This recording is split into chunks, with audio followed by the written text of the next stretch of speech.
झारखंड के धनबाद जिले के एक छोटे और गरीब परिवार के लड़के की ये कहानी शायद आपको रुलाने और मोटिवेट करने दोनों के लिए काफी होगी। दुनिया में आज बहुत सारे लोग ऐसे हैं जो हमेशा अपनी किस्मत और परिस्थितियों को कोसते हैं और अपनी नाकामयाबी का पूरा दारोमदार अपनी गरीबी पे डाल देते हैं। उन लोगों को मेरा ये वीडियो एक बार जरूर सुनना चाहिए। मेरा दावा है कि इसके बाद आप अपने पास मौजूद हर चीज के लिए सिर्फ भगवान का शुक्र ही मनाएंगे। Manoj Dey, owner of Manoj Dey YouTube channel, जो आज 6 मिलियन लोगों के दिलों पे राज कर रहे हैं। लगभग 1.2 मिलियन फॉलोअर हैं इनके इंस्टाग्राम और फेसबुक पे। आखिर कैसे झोपड़पट्टी में रहने वाले मनोज ने हासिल किया 5 लाख रुपए महीना कमाने का ये सफर। मनोज की ये कहानी शुरू होती है झारखंड के एक छोटे से गांव धनबाद से। मनोज के पापा साइकिल के पंचर बनाने वाली दुकान पे काम करते थे, जो कि रोजाना 250 रुपए कमाते थे। उसी से मनोज के परिवार का गुजारा होता था।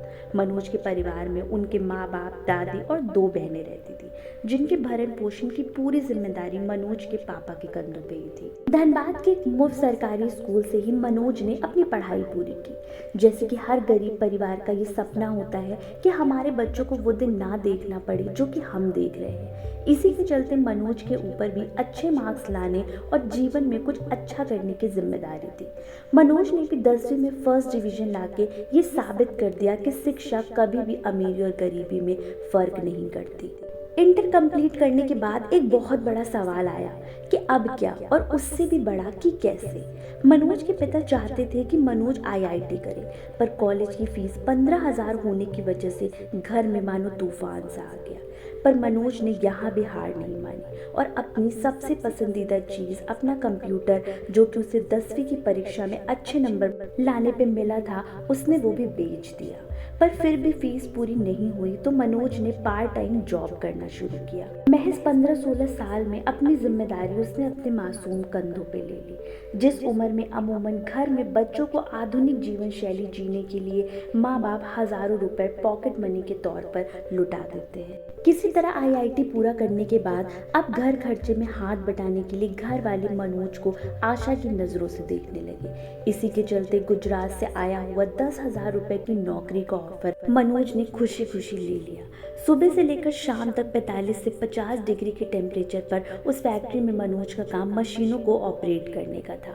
पर उस झुलसा देने वाली जगह मनोज से बर्दाश्त नहीं हुई और उसने घर वापस लौटने का फैसला किया। वापस लौटने के बाद मनोज ने साइबर कैफे में नौकरी करी, बच्चों को ट्यूशन पढ़ाना शुरू किया, साथ ही साथ सरकारी नौकरी की तैयारी भी करने लगा।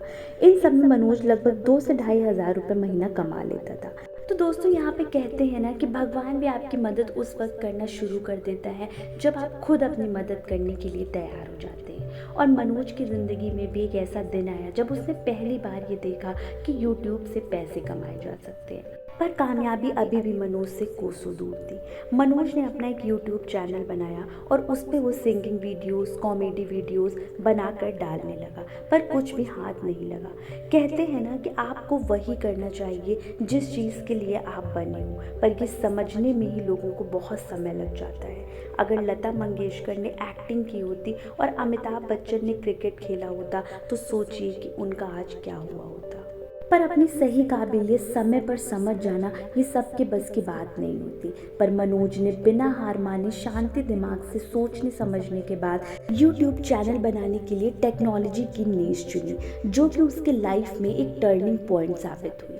पर एक गरीब परिवार के लड़के के पास पढ़ाई खत्म होने के बाद इतना समय नहीं होता कि वो खुद को समय दे सके। कमाने को लेकर घर वालों का प्रेशर, 2,000 रुपए की इनकम, इन सब चीज़ों ने कई बार मनोज को तोड़ने की कोशिश करी, पर वो हार नहीं माना। एक सस्ते से मोबाइल से मनोज ने अपनी YouTube वीडियोस बनाने की शुरुआत करी थी। हर रोज़ दिन भर का काम खत्म करने के बाद जब भी वो खाली समय पाता तो अपनी वीडियोस को वो अपलोड किया करता था। देखते ही देखते $80 कंप्लीट होने की कगार पर आ गए। मनोज ने घर वालों को 8,000 रुपए आने का दिलासा दे के रखा था।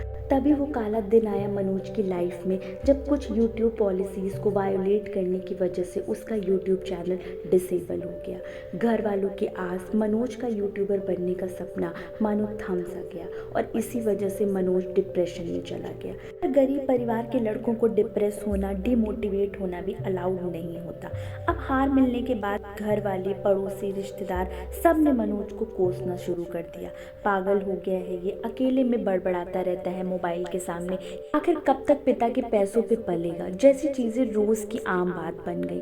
पर सभी बातों को नज़रअंदाज करते हुए और फिर से एक बार अपनी पूरी हिम्मत जुटाने के बाद मनोज ने एक नया चैनल बनाया, जिसे आज हम और आप मनोज दे चैनल के नाम से जानते हैं। पर काम सिर्फ चैनल बनाना नहीं था, अब 4000 घंटा वॉच टाइम और 1000 सब्सक्राइबर भी यूट्यूब की गाइडलाइंस का हिस्सा बन गए। मनोज ने हार नहीं मानी और यहाँ भी दिन रात एक करके मेहनत करने लगा और अपने पिता से आखिरी 1 महीने का समय मांगा और लगा रहा अपने पूरे डेडिकेशन के साथ। फाइनली अब वो दिन आ ही गया जब मनोज दे की फर्स्ट यूट्यूब पेमेंट पहली बार उसके बैंक अकाउंट में आई, जो कि लगभग 14,000 रुपए थे। दोस्तों, आज भले ही वो 5 लाख रुपए महीना अर्न करते हो, पर उस दिन के उस 14,000 की कीमत शायद उनसे बेहतर और कोई भी नहीं समझ सकता। दोस्तों, हमेशा याद रखिए कि जितना बड़ा आपका सपना होगा उतनी ही बड़ी तकलीफ होगी, और जितनी बड़ी तकलीफ होगी उतनी ही बड़ी आपकी कामयाबी होगी। मनोज दे भले ही एक साधारण परिवार के एक साधारण से इंसान हो, पर उनकी कामयाबी और उससे बढ़कर उनकी कोशिश उन्हें एक आम इंसान से कुछ ज़्यादा बनाती है। मनोज दे आज की युवा पीढ़ी के लिए एक जीती जागती इंस्पिरेशन है। क्या आप भी मनोज दे के फैंस हैं, और क्या आपको उनकी इस लाइफ स्टोरी से कुछ सीखने को मिला? हमें कमेंट में ज़रूर बताइएगा। और अगर आप अपने और किसी फेवरेट यूट्यूबर के बारे में इतना डिटेल में जानना चाहते हैं तो वो भी हमें कमेंट में ज़रूर बताइएगा। चैनल को लाइक करिए, शेयर करिए, सब्सक्राइब करिए। जय हिंद।